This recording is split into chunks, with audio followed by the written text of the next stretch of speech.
Yo, meron tayong na arbor manong hits.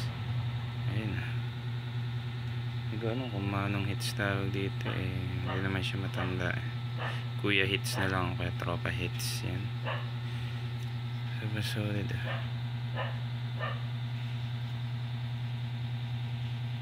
Alright, shell remula. Ayan, yung loob niya plain lang siya, parang ganda. Ito may sweatband. So ayan, ito magandang buckle cup. Buckle yung ano niya, buckle ba tawag dito? Strap pala.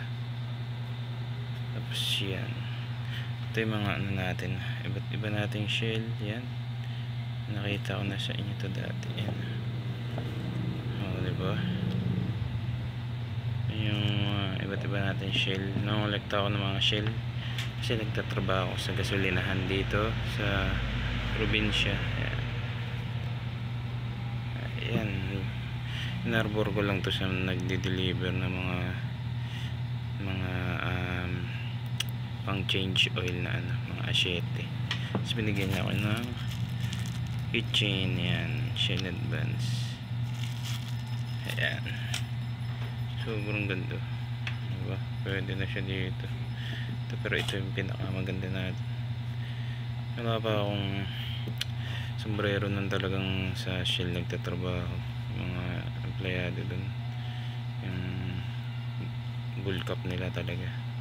Wala pa ako nun. At basta magkukulik ako ng mga ganito Shell yung tatak. Diba? Ganda. Maliit lang siya, maliit lang yung ano niya,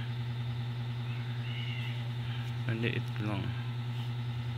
So ayan, wala siya, napaka plain lang niya, wala siyang tatak tulad nito na may mga tatak.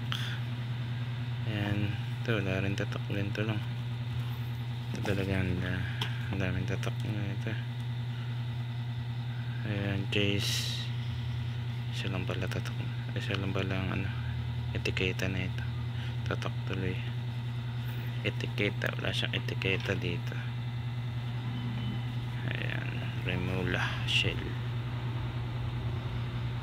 Ayan, basta hunting ako ng mga shell na cup.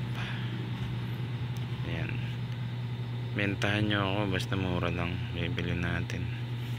Pag mahal, pass. Alright, goods na yan.